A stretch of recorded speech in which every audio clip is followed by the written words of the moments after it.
বরাকে high court বেঞ্চের দাবিতে হাইলাকান্দিতে স্মারকলিপি প্রদান। বরাক উপত্যকায় গুয়াহাটি হাইকোর্টের একটি বেঞ্চ স্থাপনের দাবিতে বুধবার হাইলাকান্দি জেলার জেলা আয়ুক্তের মাধ্যমে অসমের মাননীয় মুখ্যমন্ত্রী, রাজ্যপাল, আইন ও বিচারমন্ত্রী এবং গুয়াহাটি উচ্চ আদালতের মাননীয় প্রধান বিচারপতির উদ্দেশ্যে পৃথকভাবে স্মারকলিপি প্রদান করা হয়। এর আগে বরাক ভ্যালি লয়ার্স কোঅর্ডিনেশন কমিটির হাইলাকান্দির উদ্যোগে হাইলাকান্দি জেলা জুড়ে একটি গণস্বাক্ষর অভিযান পরিচালনা করা হয়, যেখানে প্রায় ২৫,০০০ মানুষের স্বাক্ষর সংগ্রহ করা হয়। এরপর হাইলাকান্দি বার অ্যাসোসিয়েশনে প্রায় ৭০টি সামাজিক, রাজনৈতিক ও বিভিন্ন সংগঠনকে নিয়ে এক সমন্বয় সভা অনুষ্ঠিত হয়।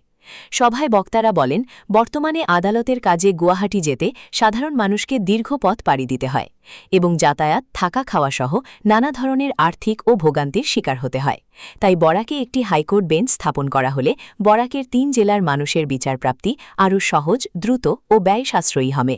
স্মারকলিপি প্রদানকালে উপস্থিত ছিলেন গুয়াহাটি হাইকোর্ট বেঞ্চ ডিমান্ড কমিটির অন্যতম পদাধিকারী ভগবান দাস সারদা, সুদীপ্ত পাল, হীরালাল দত্ত, গৌতম ঘোষ, অমৃতা জৈন, শ্রীমতী দেবলীনা পাল, হাইলাকান্দি জেলা বার অ্যাসোসিয়েশনের সম্পাদক অ্যাডভোকেট ফখরুল ইসলাম বড়ভুলিয়া, অ্যাডভোকেট লাকির হোসেন, মজমুল ইসলাম, কাজী আবুল হাসান, রিয়াং ও ত্রিপুরা কমিউনিটি ইউনিয়নের সভাপতি ও সম্পাদক বিশিষ্ট শিক্ষারেক হেলাদ উদ্দিন লস্কর, বিশিষ্ট সমাজসেবক শামসুল ইসলাম, হাইলাকান্দি জেলা বার অ্যাসোসিয়েশনের সভাপতি অ্যাডভোকেট নুরুল হক মজুমদার, অ্যাডভোকেট ক্লার্কস অ্যাসোসিয়েশন হাইলাকান্দির সভাপতি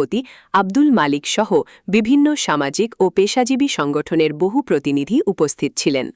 গত ১৯ তারিখে আমরা একটা মিটিং হয়েছিল প্রায় ৭০টা সংগঠন নিয়ে জেলার, এবং আমরা high court bench demand committee Hailakandi আজকে ওই গতদিনের মিটিংয়ের পরিপ্রেক্ষিতে পৃথক পৃথক আসামের মাননীয় চিফ মিনিস্টার এবং আমাদের আসামের গভর্নর এবং মিনিস্টার ল অ্যান্ড জাস্টিসকে উদ্দেশ্য করে আমরা পৃথক পৃথক 3টা মেমোরেন্ডাম আজকে আমাদের ডিস্ট্রিক্ট কমিশনার মারফতে প্রেরণ করেছি এবং ওনার হাতে সদব করে দিয়েছি, এবং আমরা অনারেবল চিফ জাস্টিস গুয়াহাটি হাইকোর্টে আলাদা মেমোরেন্ডামও প্রস্তুত করেছি এবং এগুলাও আজকে পাঠিয়ে দেওয়ার ব্যবস্থা করছি। Barak valley lawyers coordination committee এই অভিযানটা করিয়া যার যে হাইকোর্ট ডিভিশন বেঞ্চ একটা centre of the Barak valley, কারণ যাতে করিমগঞ্জের মানুষ, শিলচরের মানুষ আর হাইলাকান্দির মানুষের লিগে সুবিধা হয় যদি একটা মিডিল পয়েন্টে আমরা হাইকোর্ট বেঞ্চ হয়।